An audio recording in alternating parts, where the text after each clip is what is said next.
𝙍𝙖 was once a reckless punk whose life changed in an instant. A truck crash didn't kill him. It dragged him into a savage world teeming with monsters, a world under the light of two moons. There, he witnessed countless brutal wars between colossal beasts, often getting caught in the crossfire. But with sheer will to survive, and a healthy dose of main character plot armor, he endured. He even fought a giant King Kong head-on, saving a small wolf cub in the process. Because of this, 𝙍𝙖 was accepted into the wolf pack, hunting alongside them.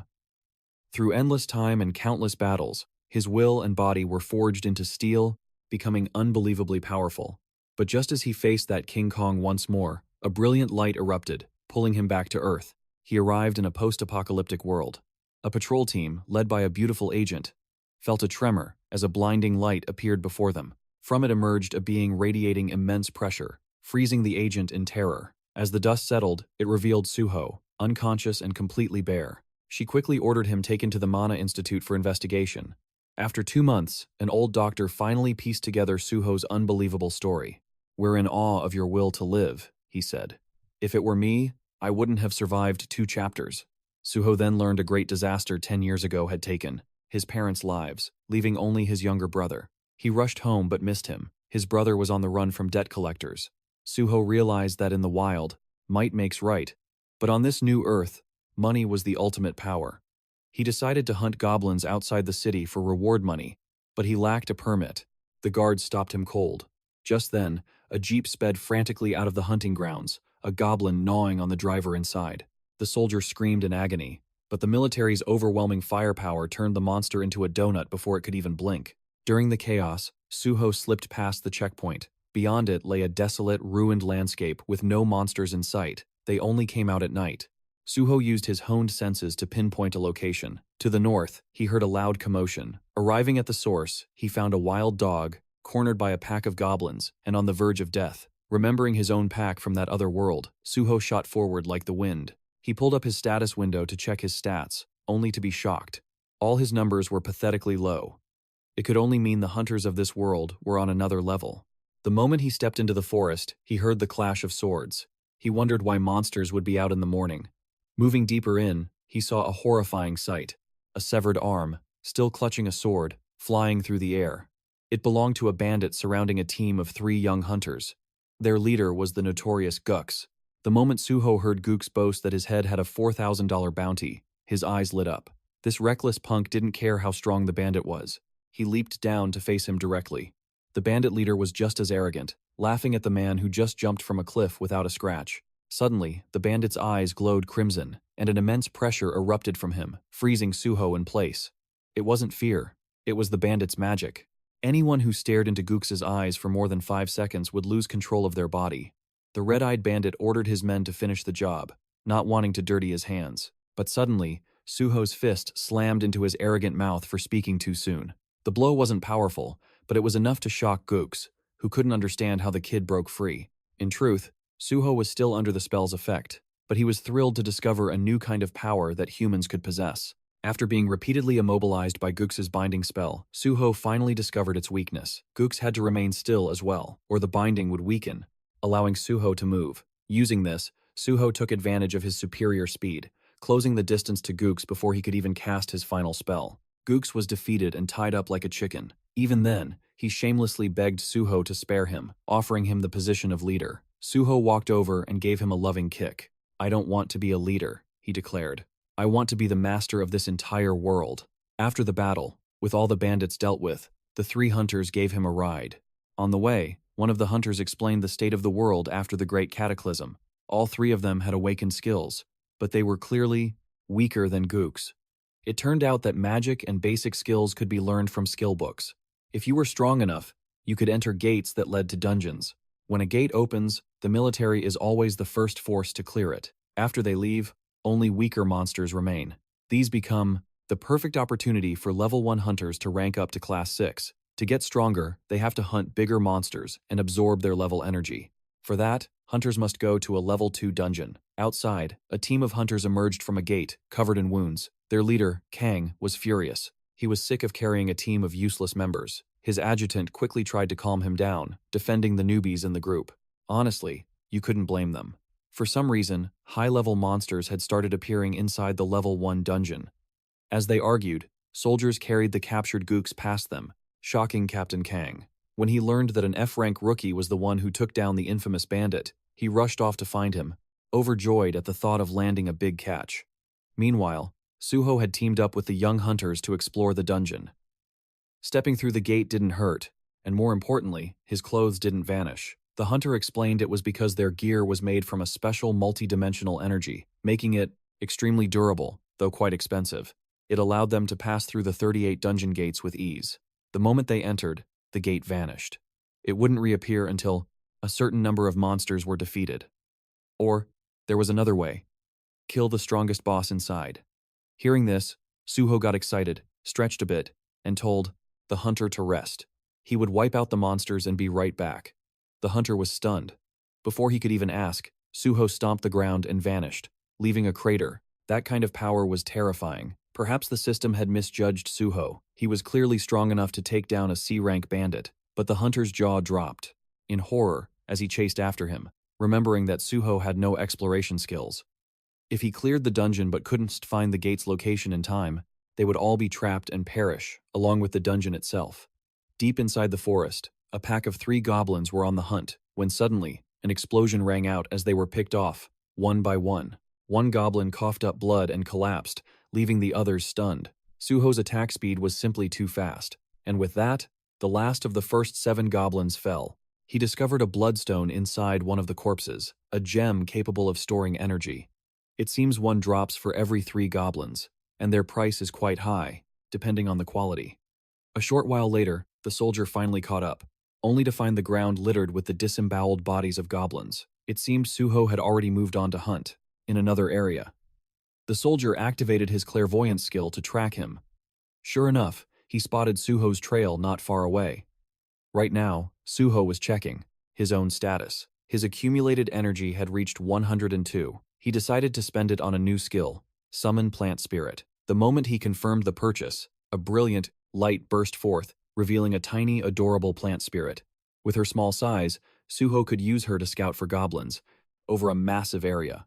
The little spirit immediately zipped away, leaving a trail of light to transmit information back to her master. Finding this incredibly useful, 𝙍𝙖 spent the rest of his points on several other skills. He first tested the exploration skill, which allowed him to scan a wide area to map the terrain. After that came the pursuit skill. It helped him gather a wealth of information from even the smallest clue. Thanks to it, he pinpointed the leader from the tracks of the fallen goblins. As expected, upon approaching, 𝙍𝙖 found a massive goblin holding the soldier he came with captive. He had told the man to let him hunt alone, but he didn't listen. Only when the soldier explained he was the one being hunted did 𝙍𝙖 understand. Instantly, he leaped forward, delivering a stunning kick that sent the monster flying and forced it to release its captive. Before it could recover, another brutal punch slammed into its jaw, making it cough up blood and fall unconscious. It was clear, the more 𝙍𝙖 fought, the more monstrous his power became. Just as he finished off the leader, a notification popped up. He had reached level 2, earning a massive 120 stat points to spend freely. With the boss dead, the gate to the dungeon finally opened. 𝙍𝙖 and the soldier stepped out, met by the astonished gazes of everyone present. Their clear time ranked in the top 3, a terrifying feat for a party of only 2.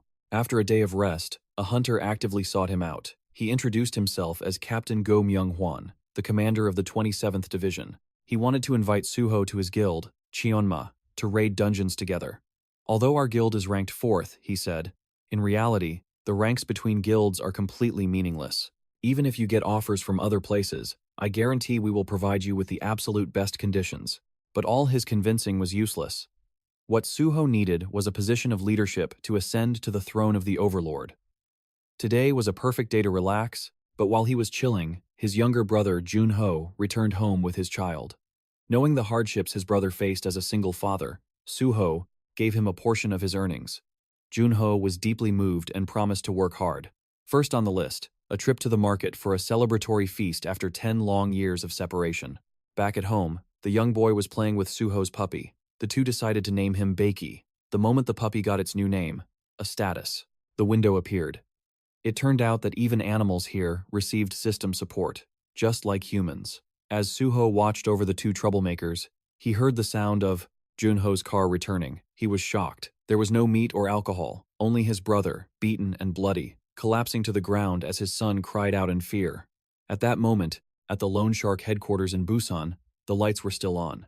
The thugs were complaining about their declining profits from the underground fighting ring when a loud crash echoed from outside.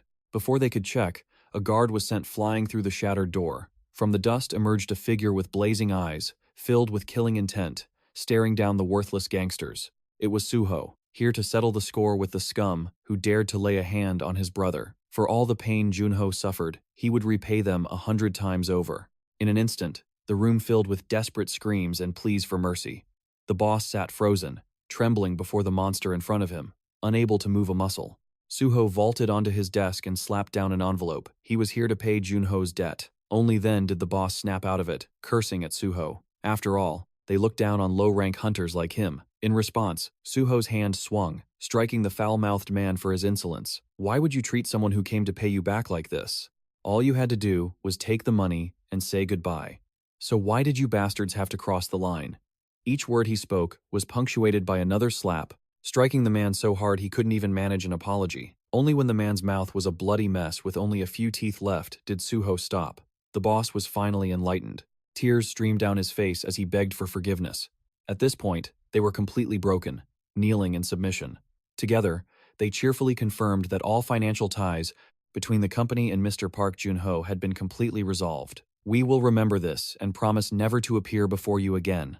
It took a full hour of silence before they dared to look up, only to find 𝙍𝙖 had vanished. The boss's face twisted in rage, vowing to avenge the humiliation he suffered that day. 2 days later, 𝙍𝙖 visited his brother and found him awake and healthy. With the amount of food he brought, his brother would probably be up and running by tomorrow. Taking the chance, Junho asked about 𝙍𝙖's future plans, advising him to join a guild for safety. He believed fighting monsters with a team would be much safer. 𝙍𝙖 smirked to himself. A king of the jungle could never bow his head to another. He planned to establish his own guild to compete with the rest. Today, everyone had gathered at the training grounds for the hunter selection exam.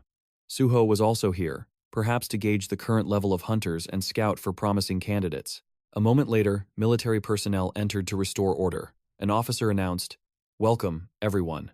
I am Major Kim Jong-soo, and I will be supervising all of you for the next 3 days. The 21 examiners here will decide whether or not you pass this test. All of you have already received your registration numbers. We will now begin the lottery to form the teams." Hearing their names called, people rushed forward, hoping to get placed with a strong hunter to easily pass the exam. 𝙍𝙖 was assigned to the team of examiner number 15. He never expected it would be that beautiful female officer from before. He heard she was famous for being a witch who was extremely strict with new recruits. In the locker room, a curly-haired man on his team explained that she had a fiery temper. If she was in a bad mood, she wouldn't hesitate to fail a candidate on the spot. "If you're not careful," he warned, "that 3 million won registration fee of yours will vanish into thin air." 𝙍𝙖 didn't buy it. Failing was a matter of skill, not someone's attitude. Seeing 𝙍𝙖's arrogance, the curly-haired man felt provoked and challenged him to a duel. "Let me show you who's not fit to stand here." A moment later, the female officer arrived to check on her unit, only to find it empty. It turned out everyone was gathered at the training hall to watch a solo match between the curly-haired recruit and 𝙍𝙖. The fight kicked off instantly. Just as a punch was about to land on 𝙍𝙖's face, the female officer stepped in, making everyone panic. However, she didn't look angry at all. In fact, she was thrilled, encouraging them to fight. "The loser will be eliminated." "That woman is a real witch," the curly-haired guy muttered before turning back to the fight, but he never stood a chance. Before he could even move, 𝙍𝙖 knocked him out cold with a single blow. The female officer was completely stunned by the sight. It brought back the same chilling fear she felt when she first met him at that mysterious gate. Before she could say a word, 𝙍𝙖 spoke first. He challenged her to a duel.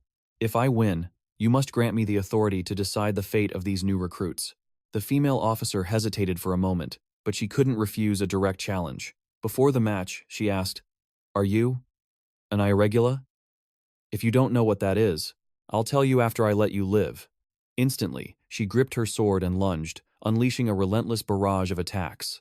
For a woman, her strikes were unbelievably powerful, forcing 𝙍𝙖 to struggle just to dodge. Incredibly, her speed only increased as they fought, ending with a vicious knee strike that echoed with a sickening crack. 𝙍𝙖 was sent flying into the air.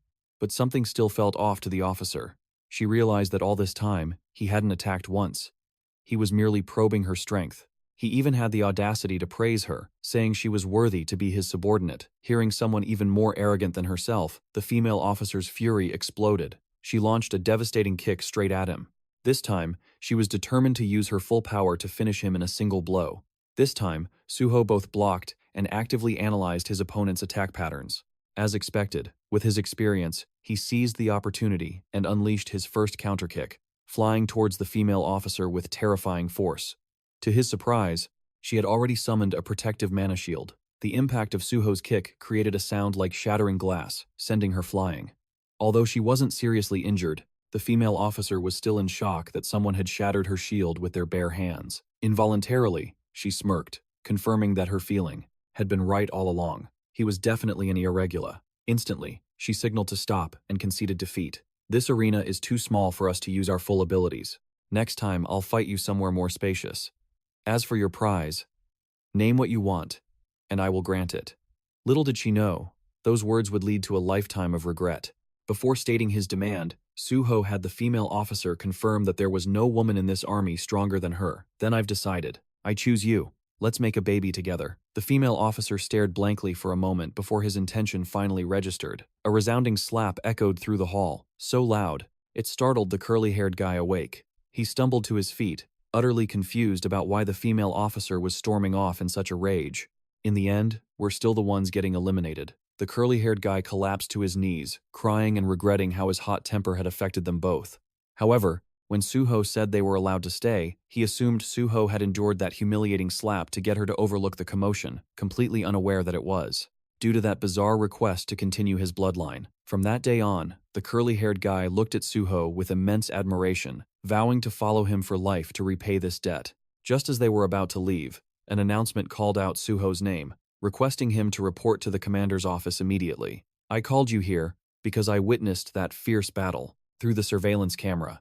I saw your match with the B rank awakened, Supervisor 𝙍𝙖. I want to confirm one thing. Are you an irregular? 𝙍𝙖 didn't know what it was, but he'd heard that name many times from the female officer. The commander paused for a moment, then began to explain.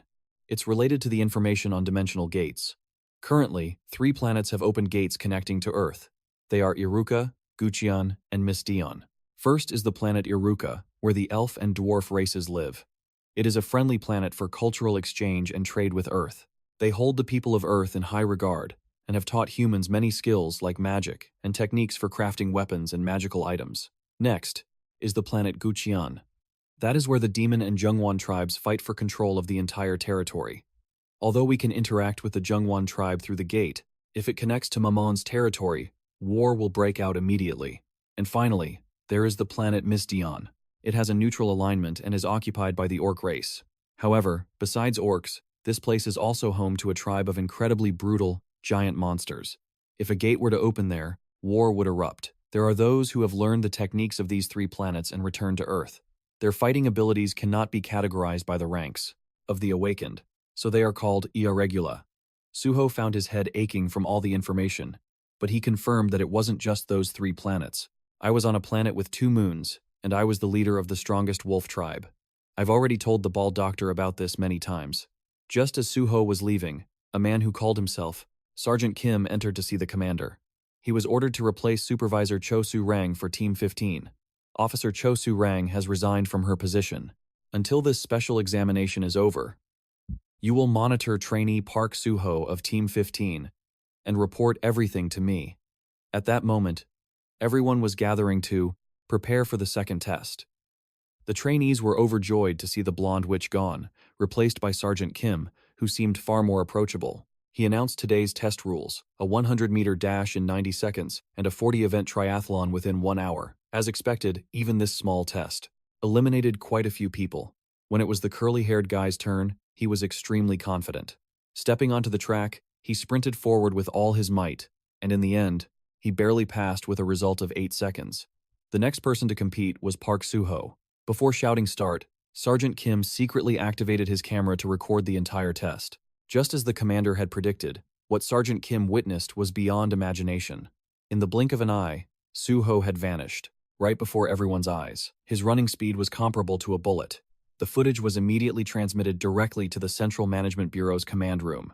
After watching the video of Suho's test, everyone in the Central Bureau finally believed that his interview with Dr. Kim might have been true. It turned out the F-rank returnee, who was always considered delusional, was actually a B-rank irregular or higher. And perhaps, this man named Park Suho had truly returned from a fourth planet humanity had never seen before. The manager ordered the chief to block reporters from entering the test site, but it was already too late. Park Suho's new world record, a 100-meter dash in 2.24 seconds, had already exploded across the headlines. Furious, she ordered them to take down every article and lock down the news immediately. Digging deeper, she discovered he could enter gates without any protective gear.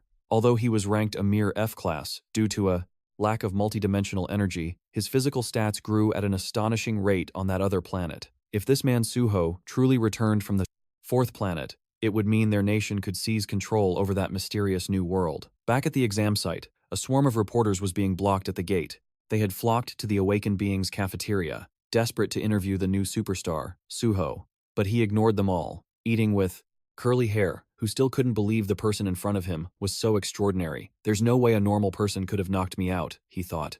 If I made a video about that, it would go viral. Even Suho's appetite was on a different level. He was certain this man would become a legendary figure. Once they finished eating, the two returned to their room to rest. Curly Hair was shocked to see the lockers were all empty. It seemed they were the only two left in their team. After a moment of thought, Curly Hair suddenly cried out as if he'd seen a ghost. He remembered that their next test was a dungeon raid. If their team didn't have enough members for support, they would all be wiped out. But Suho was completely unbothered by this. He calmly reassured him that he alone was more than enough to clear out the monsters inside, and that they would escape safely. He then asked about the app Curly Hair was glued to on his phone. He learned it was called YouTube, and the most popular video was a famous mukbang by a female office worker. Curly Hair realized Suho's appetite was just as monstrous as the girls in the video. Seizing the opportunity, he suggested that he knew many chefs. If you're interested, I can introduce you for a collaboration. The sight of the food in the video made Suho's mouth water, and he immediately agreed. It dawned on Curly Hair that Suho had the perfect conditions to be a YouTube star. He was handsome, had an incredible physique, and was already a record-breaking celebrity featured in every newspaper. If he could prove his strength in the dungeon raid tomorrow, becoming the #1 talent scouted by famous guilds was only a matter of time. Just as Curly Hair was about to voice his idea, Suho turned to him and proposed they form their own clan. He considered it carefully. If he started a clan with the main character of this hunter exam and made videos of their dungeon raids, he would be rolling in money. He remembered his past, trying to survive a poverty-stricken youth just to pursue his dream of boxing. Although he repeatedly failed to get his professional license, he never gave up. But then, the great cataclysm occurred, robbing him of all his dreams and hopes. He became so poor he had to go around, begging friends for loans, but found no help. With no other choice, he had to put his dream on hold to become a YouTuber, hoping one day he would earn enough money to return to the ring. Without a doubt, this was the legendary content he had been searching for all this time. So, Curly Hair immediately agreed, and promised to make his boss the #1 trending topic of the year. However, he suggested a clan should have at least 3 members, as 2 heads are better than 1. Just as he finished speaking, another trainee walked in. The man radiated a dangerous aura. "I am trainee number 80, Jin," he introduced himself, newly transferred to Team 15. "This monk is pleased to meet you both." The two were stunned. An awakened monk was a rare sight indeed. Before they could ask anything, an announcement ordered everyone to assemble in the briefing room in 30 minutes. Curly Hair was annoyed, wondering what could be so urgent that they'd be summoned in the middle of the night. The monk Jin had heard that surprise dungeon raids could be conducted at night without any prior notice, and just as he predicted, the commander began the briefing for the dungeon attack. Everyone would now have to pass a test to prove they had the qualifications to enter a real dungeon. This dungeon is in the 5th sector of 𝙃𝙪𝙣𝙠 province, under the management of the Phoenix Guild. It's a rank 1 dungeon with a total of 250 entrances. Curly Hair had heard of this guild. Although they weren't in the top 12, they were incredibly famous. Suho asked what they managed, and learned that the nation couldn't handle all the gates that appeared. Therefore, the state recruited powerful clans and signed contracts with them to help defend the nation's 12 sectors. These contracted clans are called guilds. They manage the dungeons in their area while also reaping all the benefits from them. The bigger the potential profits they manage, the harder they worked to expand their power. After the Great Cataclysm, the world's economic order was restructured around this massive new industry. The commander showed them an image of the gate on National Highway 14. It was a rank 1 labyrinth dungeon, and it was about 15 days away from a dungeon break. It's a maze type, with the fewest items, but also the easiest to clear. Curly-Hair's face went pale. He feared they might get trapped in the labyrinth with no way out. But his expression changed when he remembered 𝙍𝙖 possessed the exploration skill, which meant they had nothing to worry about. He couldn't believe his new boss possessed a skill worth 30 million won. He had to be the son of some magnate. He was definitely born with a silver spoon. Just then, the commander announced it was time to move out. You will now assemble into your teams with your supervisors. The dungeon raid would begin immediately. A moment later, they were fully geared up and boarding a helicopter to the designated location. Before they stepped through the gate, a soldier wished them luck and designated Team 15 to enter first. The trio, consisting of 𝙍𝙖, the monk, and Curly Hair, confidently stepped into the portal. Instantly, a zombie that was lying in wait roared and lunged straight at 𝙍𝙖. But for him, this pathetic monster was nothing. With a single, casual blow, he shattered its skull, destroying the monster in an instant. Curly Hair could only stare in awe at his leader's immense power. He was advised to use his exploration skill to navigate the path ahead. But the words had barely left his lips when the floor beneath him vanished. A storm of arrows rained down, sending everyone into a panic. But in a flash, the master leaped into the fray, unleashing his full moon windshield to deflect the entire deadly barrage. But the danger was far from over. In the chaos, the vlogger stumbled into a trap, plunging them all into a deep abyss. When they regained their senses, they were in a vast sewer, and from the distance echoed countless blood-curdling screams. Sure enough, a horde of zombies wielding swords swarmed towards the three of them. Using his exploration skill, 𝙍𝙖 determined they were all just level 1 monsters. They looked ferocious, but their combat power was negligible.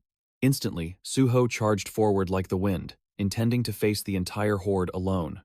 As expected, when his two teammates arrived a few minutes later, they discovered a devastating battlefield littered with monster bones. The creatures were weak, but their sheer numbers had been overwhelming, giving the trio a satisfying slaughter. It was then the monk realized 𝙍𝙖 had known about the traps all along, using his exploration skill to lure the monsters and save them. Precious time. Back at military headquarters, an urgent report confirmed that Team 15 had completed the challenge and was returning. The average time for this dungeon was 5 hours, but the members of Team 15 had shortened it to just 1 hour. What was truly remarkable was that their health was perfectly stable. The next day, they enjoyed a comfortable rest, and the vlogger began filming for his channel, introducing the members of his clan. Their newest member was the monk, who revealed his awakened ability was wide area provocation, a skill perfect for hunting monsters. Just in time, the vehicle to transport them to the next dungeon arrived.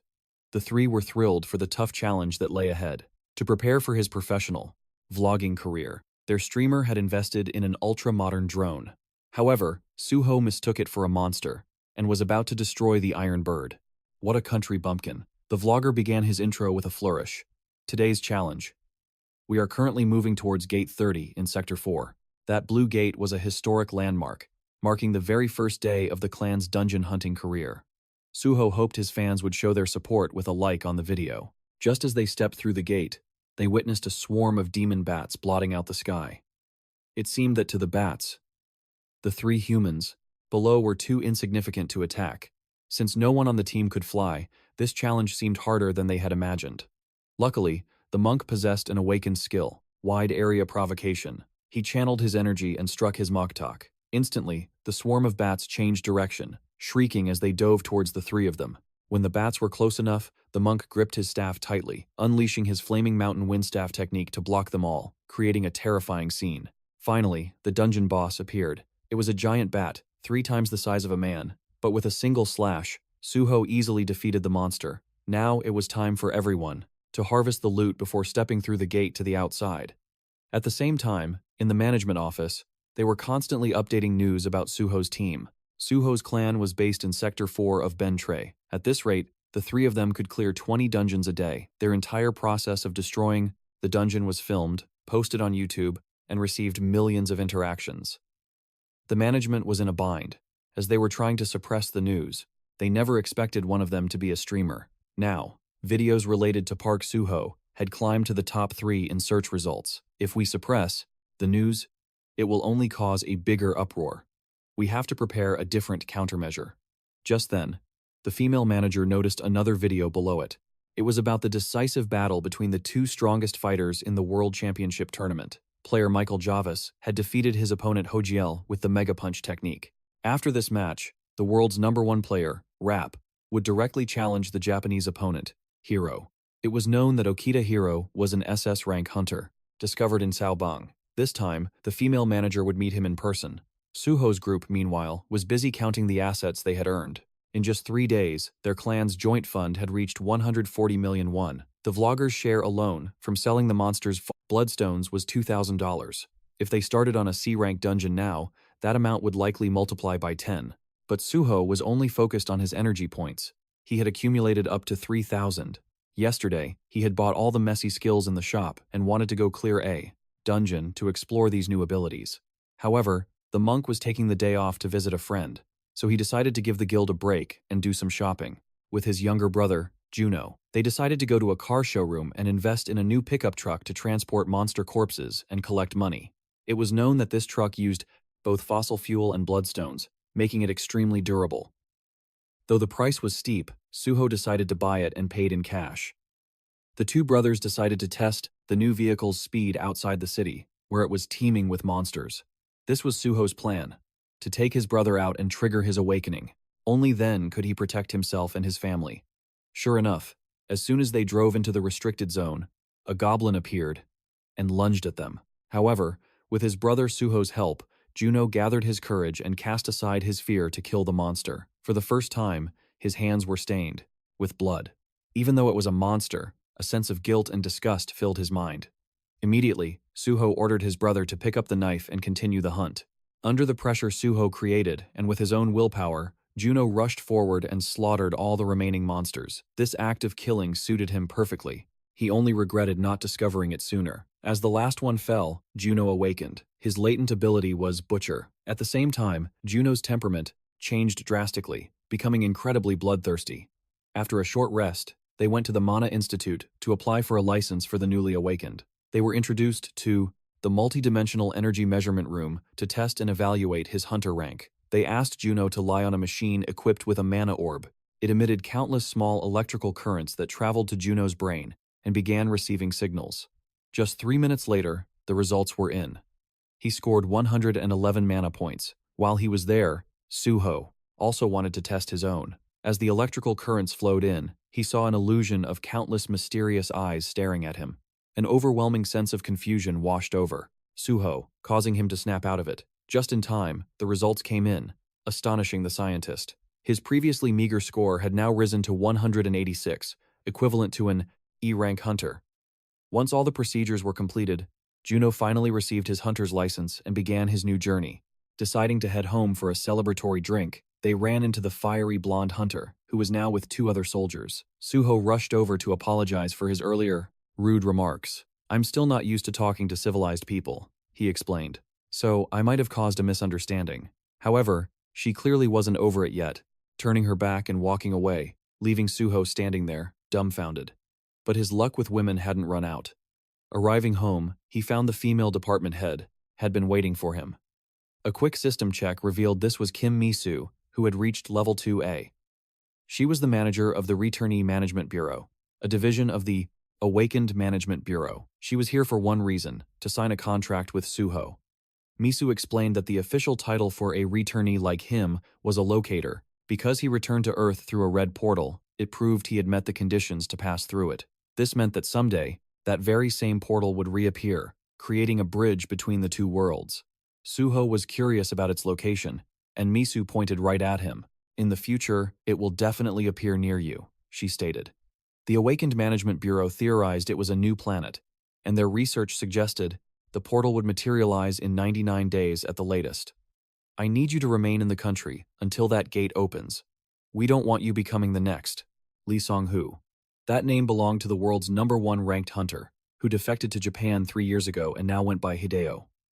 In the early days of the Great Cataclysm, the government had detained returnees under the guise of protecting them. Back then, they lacked information about 𝙃𝙪, so the returnees, including 𝙍𝙖𝙣𝙠, easily escaped their confinement.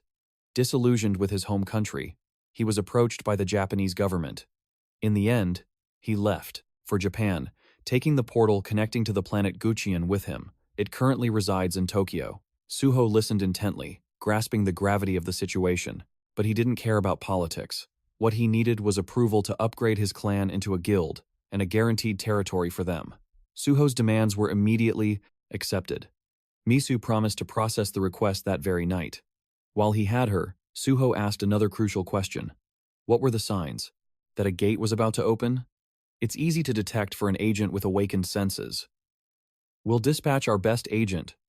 When we sense the 40-dimensional energy is about to rupture, Suho was a bit surprised, wondering who this top agent could be. At that very moment, 𝙃𝙪𝙣𝙩𝙬 was training, punching a sandbag, and relentlessly cursing Suho's name. After just an hour, the punching bag was torn to shreds. Her captain arrived, instantly sensing the issue. But his questions were met with silence. He was there to inform her that she was being dispatched on a mission. Reading the deployment order, Suzanne saw red. Her mission was to monitor that pervert, Suho.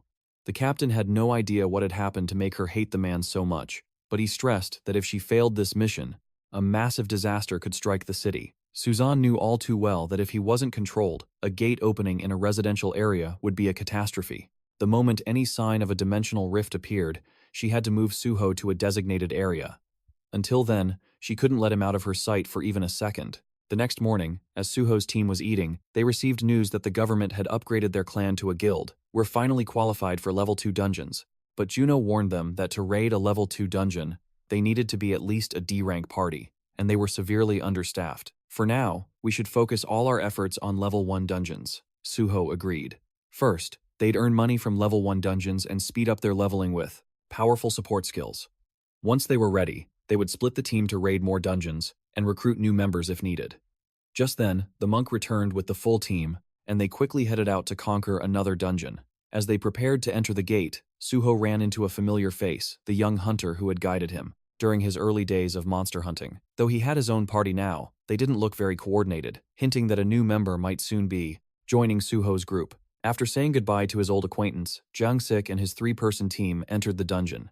He was on edge because his previous party had just disbanded due to the declining health of 2 members. It was common for a party to fall apart after losing key members, especially for small, zero-level parties that were easy to form and just as easy to dissolve. The constant stress of death and killing had surpassed their limits, causing the 2 to retire from the mercenary life. The mercenaries who lasted until the end would eventually form new teams and raid dungeons together. Among them, there was bound to be someone with a similar mindset, creating the perfect team. On the other side, Suho's party was in a fierce battle, absolutely demolishing the monsters. Monk Jiang had now developed a powerful divine dragon skill, capable of attacking a large number of poison frogs within a certain range. There was Park Junho, Suho's most loyal follower, who had recently awakened. He was normally gentle, but the moment he picked up a blade, he turned into a savage butcher. And finally, the curly-haired streamer, who possessed a powerful tracking skill to follow prey from a great distance. He even used it to record and store videos. Suho watched from above, overjoyed to see his comrades growing stronger every day. This was a sign that one day, they would become the strongest guild, conquering every gate. But for the young hunter 𝙃𝙪𝙣𝙠, the situation was the complete opposite. Because they hadn't planned a strategy, his team was getting torn apart by the monsters. One member even panicked and attacked his own teammate. Their losses were immeasurable. Those with only support skills and no combat power were quickly devoured by the monsters, screaming in agony. 𝙃𝙪𝙣𝙠 watched helplessly. This was the 3rd team he had joined, and this time was no better than the last. He thought of Suho's party, which was going viral on YouTube, and a wave of jealousy washed over him. But as an E-rank hunter, he couldn't afford another failure. 𝙃𝙪𝙣𝙠 resolved to stand and fight to the very end. As always, Suho's team cleared the dungeon first, emerging with numerous injuries. Yet, they were cheerful, as if they had just returned from a relaxing vacation. As they chatted excitedly, a long-haired man approached them. He introduced himself as Joe Min of the PDG Guild. The streamer instantly recognized the name. It was a rank 5 guild from District 4, ranked in the top 20, and they owned the rights to a portal that had just recently appeared. He couldn't imagine what such a powerful figure wanted with them. As they wondered, the man spoke up, wanting to give 𝙍𝙖's party a gift. As a congratulatory gift for 𝙍𝙖's recent rank up, he was offered something special, a free entry pass to a level 2 dungeon they managed. "Don't worry about a thing," they said. "We've prepared a perfect strategy guide, and even some combat items, as a bonus." 𝙍𝙖 was thrilled and told everyone to keep training in the level 1 dungeon. He would clear the level 2 dungeon himself to maximize efficiency. Mr. Choi immediately gave him a ride straight to the gate. Before entering, they handed him the strategy guide and a survival kit. 𝙍𝙖 donned his protective gear and stepped inside. Utterly confident he would clear this dungeon.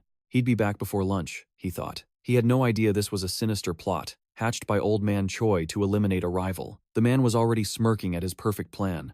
Just then, a motorcycle roared to a stop. It was Agent Park. She had been secretly monitoring 𝙍𝙖 and knew he had entered the level 2 dungeon, so she raced to follow him inside. Old Man Choi happily agreed, ecstatic that another lamb had willingly walked into the slaughter. Meanwhile, Park Suzan stepped through the gate's threshold. An agonizing pain shot through her as her incompatible clothing was instantly disintegrated by the barrier. Still, she pushed through, but her entire outfit was gone. "Close your eyes," she yelled at 𝙍𝙖. "Don't you dare peek." She quickly activated a protective bracelet. From it, a swarm of nanites erupted, enveloping her body and forming a perfect, high-tech combat suit. But when she looked up, she saw that 𝙍𝙖 had been staring the entire time. "You pervert! I told you not to look." 𝙍𝙖 simply explained that he had zero interest in her body. He was just fascinated by her amazing bracelet. "Besides," he added, "you checked me out pretty thoroughly when we first met, so let's call it even." After she fumed for a moment, she explained she was here to monitor him under direct orders. 𝙍𝙖 then realized she was the most powerful special agent, assigned to observe the gate leading to the fourth world. "I don't care what your mission is," 𝙍𝙖 said coldly. "Just don't touch my prey." As soon as he finished speaking, a massive roar echoed from behind them. Before them stood a colossal orc radiating immense power. Agent Park identified it as the dungeon boss. She decided to hang back and watch him fight alone to gauge his abilities. But 𝙍𝙖 declared her senses were wrong. There were a total of 4 bosses in this place. The words had barely left his mouth when the ground shook from all 4 directions. He knew it. This had to be a trap. Why else would Choi so easily let him into a dungeon under his own management? "In any case," 𝙍𝙖 said, "I don't need your help." With that, he launched himself forward, creating a massive shockwave that stunned the blonde agent. She couldn't comprehend it. Where did he get that kind of power? The insane speed from a single jump was unreal. He slammed headfirst into the monster, sending the giant orc flying backwards. He simultaneously snatched the beast's own weapon. While it was still dazed, 𝙍𝙖 swung the massive axe, cleaving the orc's head clean in 2. He then weaved through the other giants, slow, clumsy attacks. Waiting for the perfect opening, he rushed in and swiftly executed them one by one. The battle was over in an instant. He had earned 32 achievement points. Suzan was in absolute shock. There wasn't a single shred of hesitation or mercy in Park 𝙍𝙖's movements. While he was harvesting the bloodstones, marveling at their immense size, Suzan warned him that the exit gate hadn't appeared yet. This meant there was still 1 or more boss monsters left. From the moment she entered, she knew this place was a level 4 dungeon, maybe even higher. "Even if we team up, our chances of survival are slim." Hearing this, 𝙍𝙖's face darkened, and his body began to tremble, as if in anger. But Suzan was dead wrong. What he felt was pure, unadulterated excitement. He made a mental note to thank Old Man Choi for giving him free access to such a thrilling dungeon. Suzan was speechless. What was this lunatic even thinking? This place was incredibly dangerous, with monsters lurking in every shadow, ready to ambush them. And just then, one struck. Suzan instinctively reached for her weapon to fight back, only to realize with horror that she hadn't brought her sword. In that split second, a hair's breadth from death, 𝙍𝙖 blurred past her. He decapitated the monster in a single flash, saving her life. The beast collapsed before her astonished eyes. "Don't worry," he told her calmly. "I'll handle all of them. I was much, much stronger than this before." Though it sounded incredibly arrogant, at this point, she was starting to believe he might be telling the truth. Suddenly, another powerful tremor shook the dungeon, grabbing their attention. Suzan immediately activated her 1,000-mile eyes to see the source of the vibration. It was unbelievable. An army of hundreds of boss-level monsters was thundering towards them at incredible speed. Sure enough, moments later, they arrived, a terrifying wave of aggression and immense power. While Suzan was still frozen in shock, 𝙍𝙖 just laughed from behind her. Even without Master Jin's skill, the monsters just keep flocking to me, and these ones are high class, using beasts as mounts to fight. Seeing the wolves made Suho's eyes light up. He decided then and there that he had to get one for himself. Without another word, they both charged into battle. Suzan erected a protective barrier while Suho plunged into the horde below, his knife a blur of deadly motion. She quickly drew her sword, channeling her energy, but just as she was about to leap in, Suho stopped her. He surged forward with impossible speed, cutting down a swath of monsters before her. But while he was lost in the thrill of battle, a colossal mace slammed into him, sending him flying. The devastating blow came from the orc chieftain. It let out a mighty roar, ordering its underlings to fall back. It wanted to face this human one-on-one. The chieftain unleashed a barrage of powerful attacks on Suho, but he was too fast. He dodged every single blow, using the creature's momentum to leap onto its back, where he successfully plunged a knife into its head. However, something distracted him for a split second, allowing the chieftain to land a painful blow. At that moment, at the National Institute, they were receiving strange signals from Captain Suzanne's tracker. It kept showing up in different locations. But now, it hadn't moved in an hour. Baek Suho's phone was pinging at a level 1 dungeon, but Captain Cho Suzanne's tracker was somewhere else entirely. I've confirmed her location. She's in a nearby level 5 dungeon. This news sent the section chief into a panic. Check the entry and exit logs for that dungeon immediately. And get the gate management supervisor from the DGP Guild on the phone. Now. Back inside the dungeon, Suho was slammed against a cliff by the orc chieftain. He was completely dazed. Only when he heard Suzanne's desperate shout did he snap back to reality, realizing the horde was closing in fast. He knew the fight ahead would be difficult, but Suho pushed himself to the limit, charging forward to cut them down. On the other side, Suzanne was also being overwhelmed. She pulled out a bomb. He shattered the monster horde in a desperate defense. Just as the orc chieftain swung its massive weapon, Suho snatched her from death's door, and they made a break for it. Suho's speed was on another level. He swept her into his arms and bolted forward, but ahead of them was a bottomless abyss, and he leaped without a second thought. Behind them, countless orcs lost their footing and plunged into the darkness. Suho's impact at the bottom of the chasm was like a meteor strike, sending a massive shockwave of earth and stone into the air. Unbelievably, both he and Su Yang were completely unharmed. Meanwhile, the orcs rained down from above, dying on impact before they could even scream. After calming her racing heart, she finally realized she was still in his arms. Flustered, she asked Suho to put her down. Showing zero chivalry, he simply let go, causing her to fall with a thud. Even now, she couldn't believe it. She was still alive and in one piece. Above them, the enraged orcs could only roar in fury, helpless to reach them. A short while later, they found a safe haven, a cave hidden in the cliff face. Inside, Suho revealed his plan. He just needed to kill 4 more orcs to level up and gain the power to fight back. And so, the two began to strategize.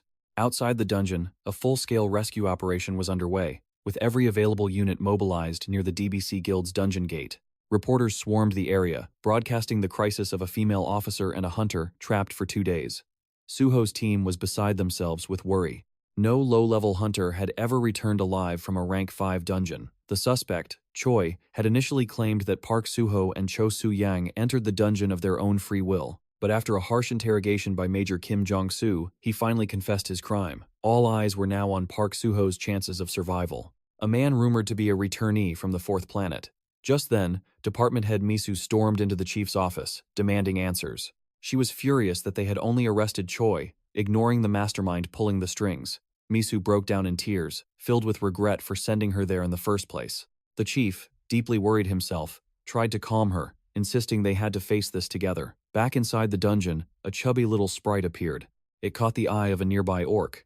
But no matter how hard it tried, the orc couldn't catch the nimble creature, causing it to swing its axe in a frustrated frenzy. Seeing his chance, Suho leaped from above, plunging his knife straight through the orc's head and splitting it in 2. It was the perfect lure. Now, only 3 more to go. Su-young activated her 1,000-mile eyes, spotting a lone orc wandering 100 meters ahead. Without a moment's hesitation, Suho exploded forward, but he never expected it. The orc had laid a trap. A cage of wooden spikes shot up from the ground, throwing Suho violently backward. Seeing this, the lure orc immediately blew a horn. In an instant, hidden comrades erupted from the earth, surrounding the pair. The situation was beyond dangerous. They were swarmed by countless orcs. To make matters worse, 𝙍𝙖 hadn't eaten in 2 days, and his strength was fading fast. Seeing him in peril, Su-young pushed her power to its absolute limit. She unleashed a barrage of defensive bombs that tore through the orcish horde. But the effort was too much. She collapsed, her body giving out. Seizing the opportunity, 𝙍𝙖 grabbed an axe and beheaded 2 orcs in a single motion. Just one more, and his plan would be complete. But then, his nemesis, the orc chieftain, charged in, swinging its weapon directly at him. In a twist of fate, the force of the blow sent 𝙍𝙖 flying, right into the last orc he needed to kill. A system window flashed, accumulated 1,075 achievement points, unlocking skill, Beast Transformation. Just then, Su-young regained consciousness and heroically engaged the orc chieftain. She was buying him precious time. Without hesitation, 𝙍𝙖 confirmed the skill. At home, his dog, 𝙃𝙪𝙣𝙠, was suddenly lifted into the air and vanished, merging with 𝙍𝙖 to create a powerful, intimidating new form. It wasn't just his body. His strength and speed had skyrocketed to an entirely different dimension. In a flash, he closed the distance to the chieftain. It was time to settle the score, to repay old debts. He unleashed a furious combination of kicks aimed straight at the monster's head. He ended it with a final, savage bite to its artery, causing blood to erupt like a fountain. The system announced his victory. The orc chieftain was defeated, earning him 45 achievement points.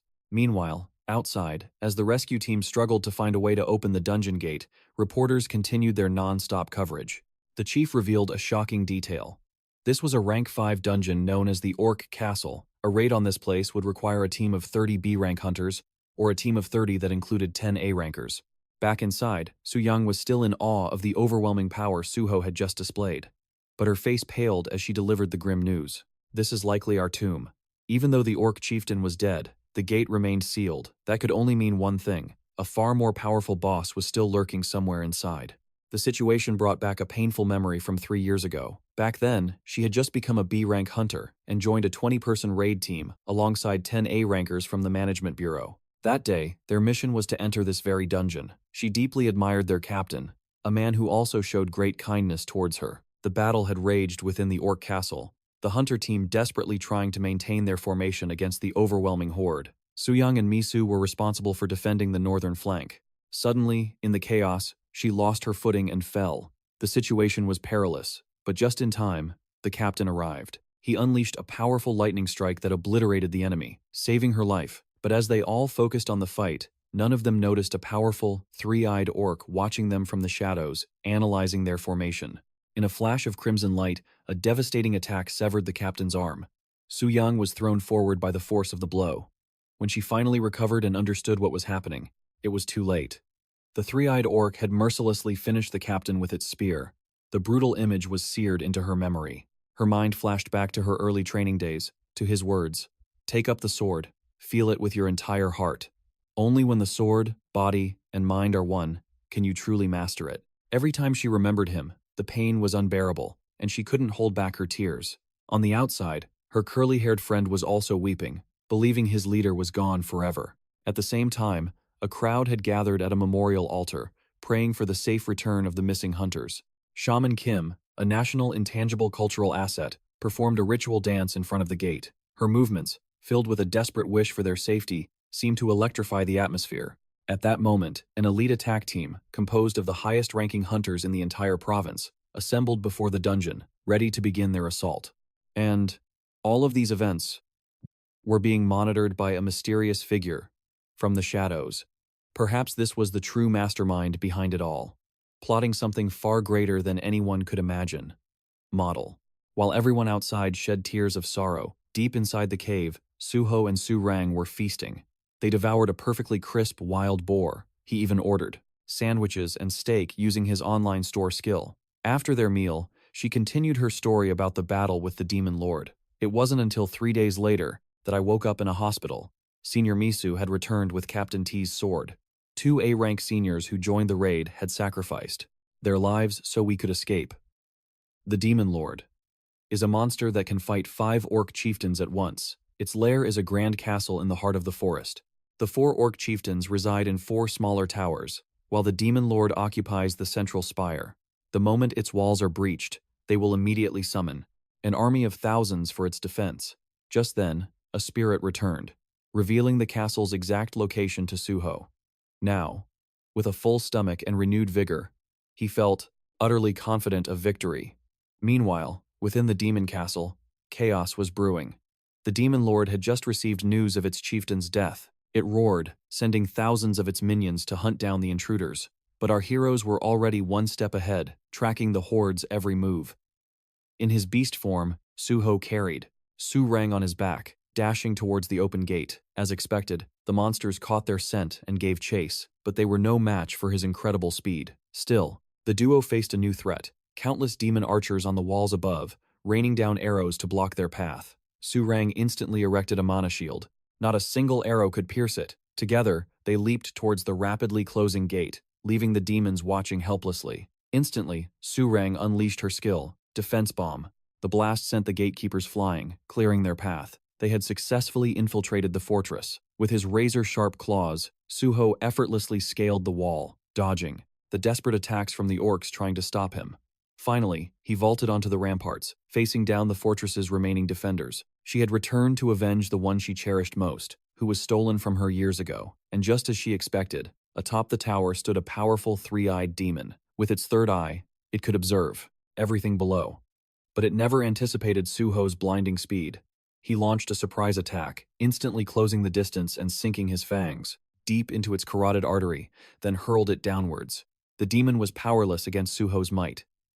It was impaled on the tower's spire below. Its immense weight shattered the structure, causing it to collapse in a shower of stone that destroyed everything. 𝙍𝙗 was caught in the destruction, now in a freefall. However, she felt a deep sense of satisfaction. She had avenged her captain. Even if she died now, she had no regrets. But suddenly, a strong hand gripped her arm. It was 𝙍𝙖. He had jumped down just in time to save her, and they continued their escape.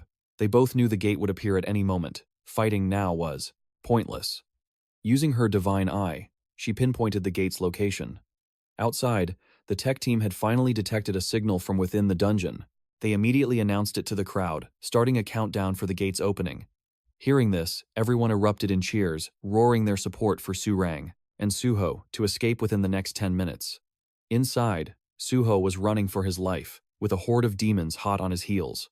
But even in the chaos, he took a moment to follow the scent of captive wolves, calling them to join him. Finally, the gate appeared before them. Only 23 seconds remained, and it was just a few hundred meters away. But just then, an arrow shot through the air, embedding itself deep in 𝙍𝙗's back with a sickening thud. Dazed, she staggered to her feet and saw a blurry white figure running straight towards her. 𝙍𝙖's eyes blazed with resolve. He would fight to the death. If we die together. He gripped the spear tightly. He cut down one charging demon after another. Outside, the countdown had reached 8 seconds. The world held its breath, waiting for this historic moment. 4 seconds left. 𝙍𝙖 held her tightly, his eyes crackling with lightning. Just as an orc lunged towards them, 𝙍𝙖 slammed his foot down, unleashing a massive shockwave that sent the demons flying. Cracks began to spiderweb across the gate's surface. Then, a colossal explosion erupted, obliterating everything. A powerful tremor shook the land, sending the orcs into a panic. But a moment later, everything vanished. After the hopeful countdown ended, there was still no sign of the two survivors. Suddenly, everyone's attention snapped to the shattered gate. From the ruins, dozens of wolves burst forth, and right behind them were 𝙍𝙖 and 𝙍𝙗, emerging just in the nick of time. Everyone stared in stunned silence. Their landing impact carved a deep crater in the ground. The management team immediately called for medics. A true miracle had occurred. After being trapped in a rank 5 dungeon for 4 days, 11 hours, and 28 minutes, they had made a miraculous return. The next day, their story was plastered across every headline. The Research Institute convened an emergency meeting to discuss a response.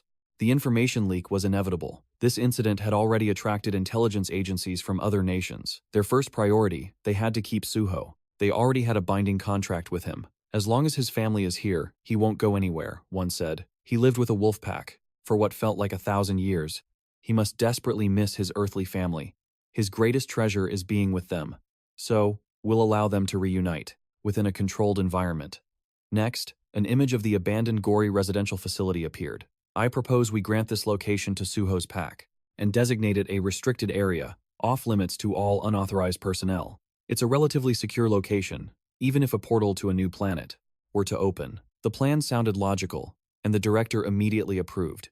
Elsewhere, in an underground arena, a martial arts tournament was drawing massive attention.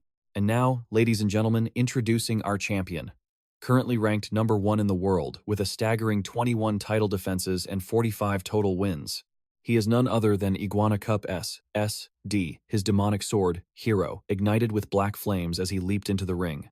A pair of magnificent black phoenix wings unfurled behind him, and his challenger, an S-class rookie sensation, undefeated in 13 matches and currently ranked 32nd. Introducing Russia's Mad Brown Bear, Robot. The moment he landed in the ring, he launched himself at his opponent. Initially, the advantage belonged to the Russian Bear. He relentlessly forced his opponent onto the defensive, giving him no room to counterattack.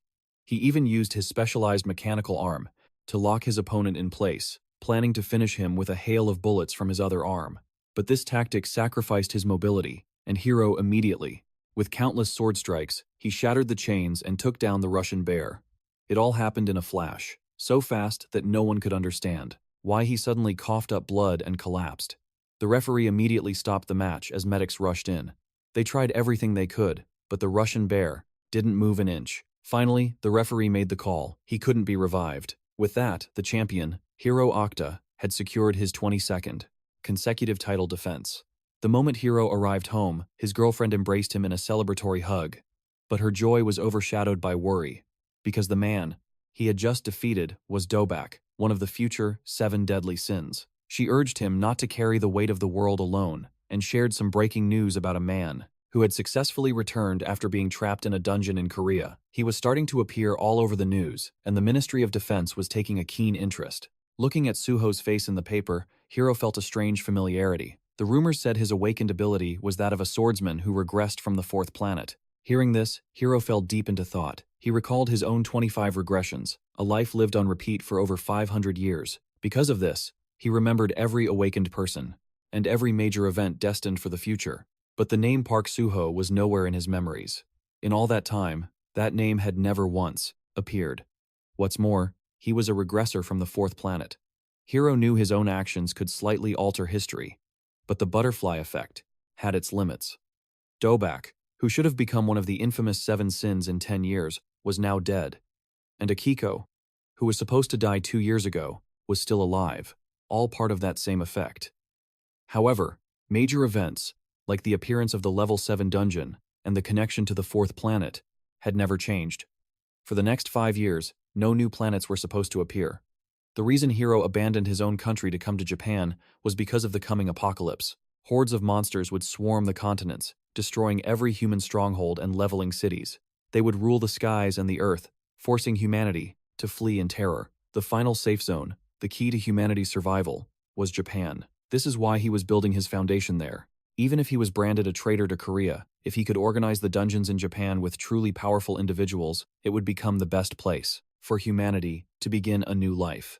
After some rest and recovery, everyone was eager to see the new headquarters the government had provided for Suho's team. They expected a grand and beautiful building, but instead, they found a dilapidated, abandoned house that looked haunted. While everyone stood there in utter shock, Suho was incredibly pleased. It seems those with wild, primal instincts see things differently. Misu quickly called her agency to dispatch a renovation team for the next day, but Suho said there was no need. He immediately summoned countless blue spirit fireflies around him. At first, there were only a few, but in an instant, millions filled the air. The spirits merged, absorbing themselves into the ground below. From the earth, countless trees sprouted, intertwining and growing at a dizzying speed. In just a few short minutes, a dense wall of giant trees had been erected, protecting the headquarters within a 5-kilometer radius. From this day forward, this area would be designated as the territory of Guildmaster Suho. At that same moment, on the Emerald Coral Reef, a fierce battle raged between a mysterious pirate vessel and a container ship. The crew members were frantically calling for backup, but it was already too late.